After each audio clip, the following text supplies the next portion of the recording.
दुर्लभ जानकारी कुमाऊं की धरती में यहाँ होती है पंच केदारनाथ की एक साथ पूजा। यहाँ के दर्शन केदार से सहस्रगुणित और वैद्यनाथ से भी कोटिगुणित फल प्राप्त होता है।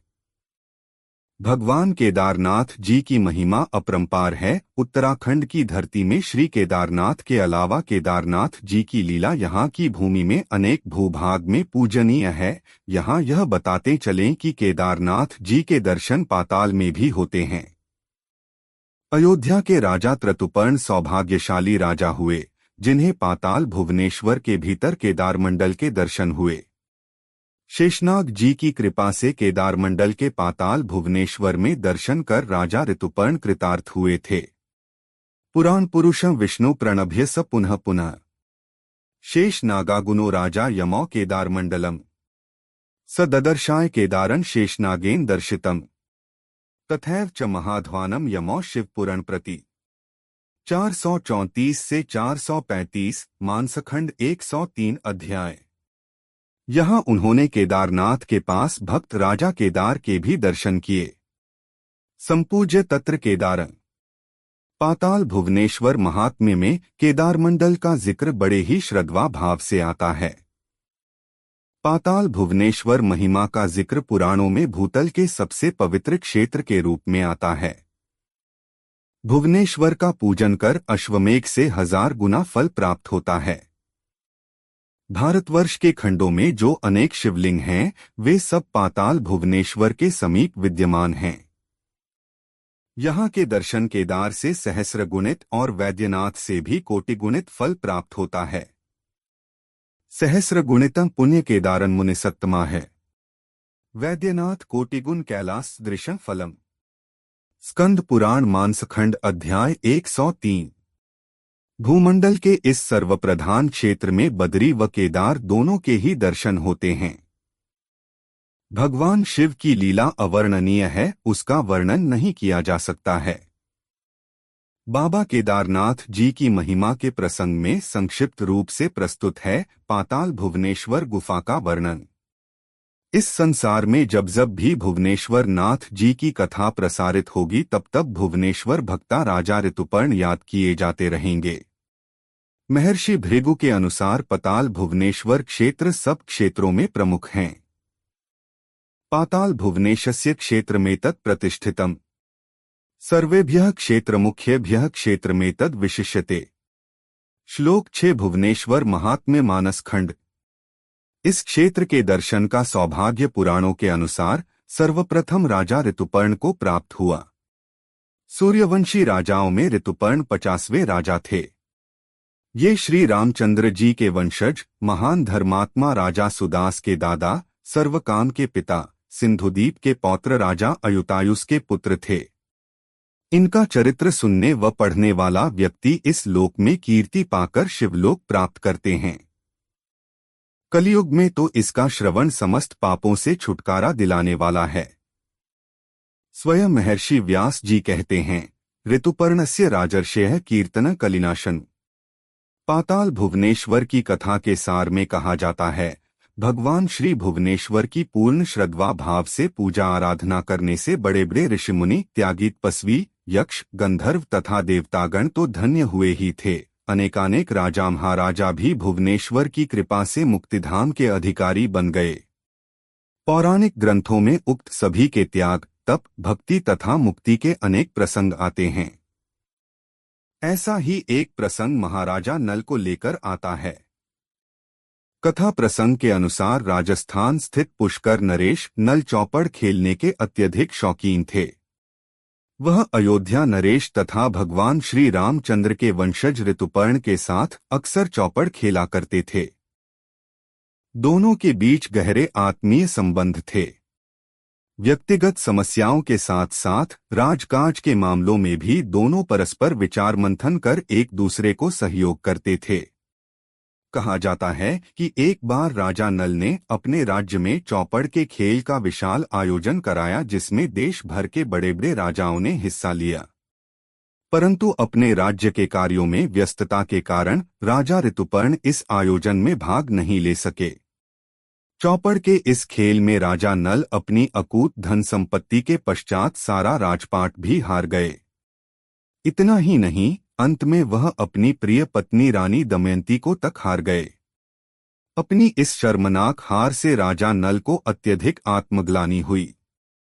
हर तरफ से वह घोर विपदाओं में घिर गए। पत्नी, धन, वैभव, ऐश्वर्य, राजपाट सब कुछ गंवाने के बाद वह एकदम अकेले हो गए। मरता क्या नहीं करता, आत्मग्लानि से पीड़ित, दुखी तथा असहाय होकर अंततः उन्होंने अपने मित्र राजा ऋतुपर्ण के पास जाने का मन बनाया।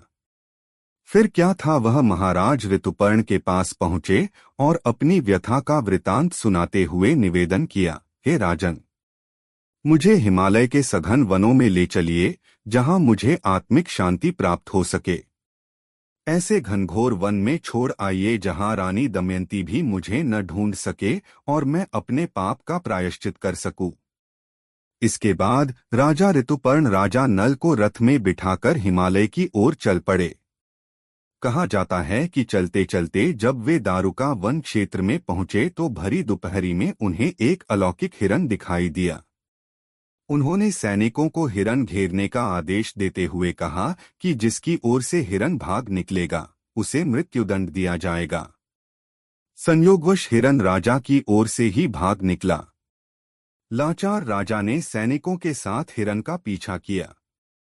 रात्रि होने को आ गई, हिरन को नहीं ढूंढ सके। अंत में थक-हार कर राज ऋतुपर्ण वापस आ गए और सो गए।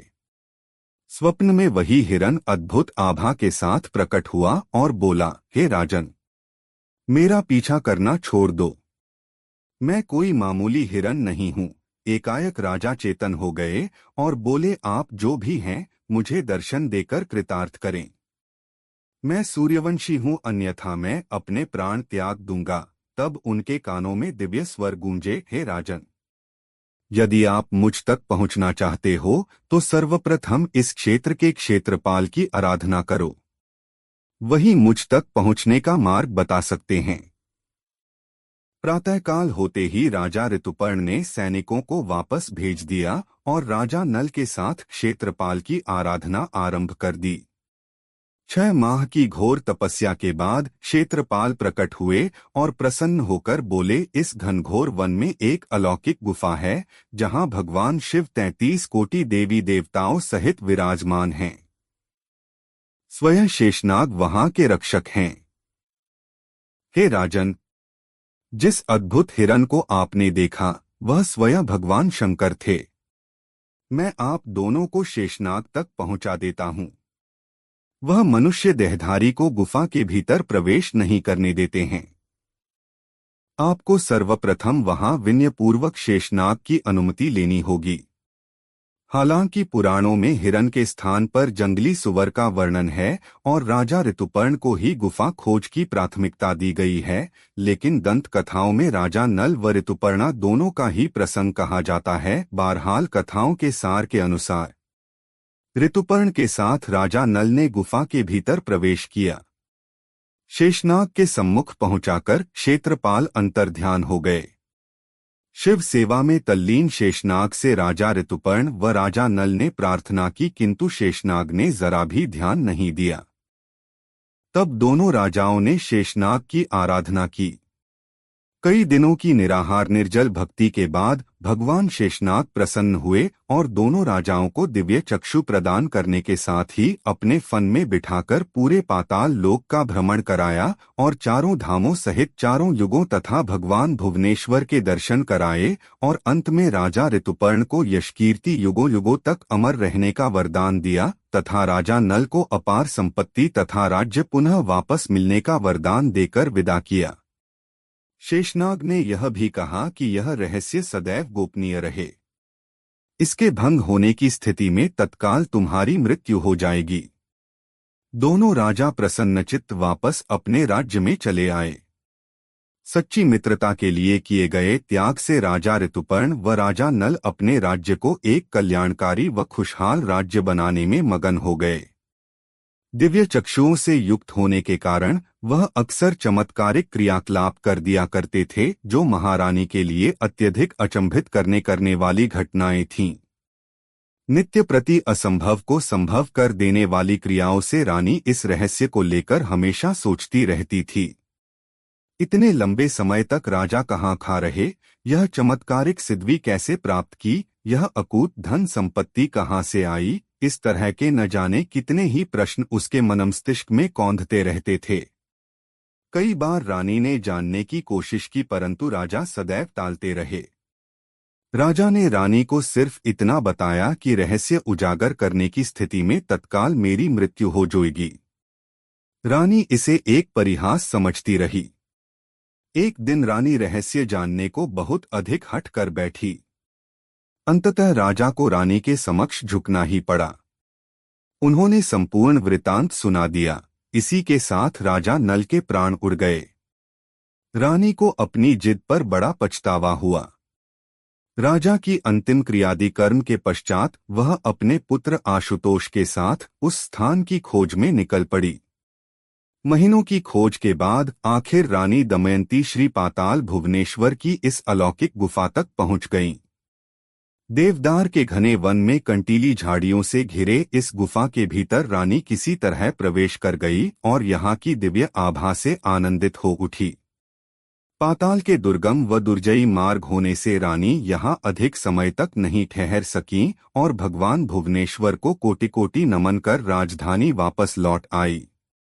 रानी ने सारा वृतांत वेद व्यास जी को सुनाया, जिसका वर्णन उन्होंने पुराणों में किया। यद्यपि पौराणिक काल के बाद दीर्घकाल तक यह स्थान गोपनीय रहा, पुराणों के गहन अध्ययन के पश्चात आदि जगतगुरु शंकराचार्य ने इस गुफा को खोजा और यहाँ विद्यमान शिव शक्ति को तांबे से नवास कर कीलित किया। कालांतर में चंद राजवंश के राजा लक्ष्मी चंद ने इस गुफा का महिमागान कर आम लोगों में इसे प्रसिद्धि दिलाई। शंकराचार्य द्वारा बनाई गई एक ठोस व्यवस्था के अनुरूप इस पवित्र गुफा में पूजन व यज्ञादि धार्मिक अनुष्ठान होने लगे तथा अध्यात्म पथ के अनुरागी यहाँ भुवनेश्वर के दर्शन कर स्वयं का जीवन सार्थक करते आए हैं। यह पुनीत परंपरा आज भी चल रही है। कहा जाता है कि आदि शक्ति भगवती काली तथा देवाधिदेव महादेव की प्रेरणा व कृपा से ही श्री भुवनेश्वर के दर्शन का सौभाग्य मनुष्य को प्राप्त होता है। पाताल भुवनेश्वर की इसी गुफा में राजा ऋतुपर्ण ने केदारनाथ जी के दर्शन भी किए। मंदिर कमेटी के सभी आस्थावान भक्तों के साथ नीलम भंडारी वर्तमान समय में यहां आने वाले भक्तों का मार्गदर्शन करते हैं। पाताल लोक से वरिष्ठ पत्रकार रमाकांत पंत की रिपोर्ट।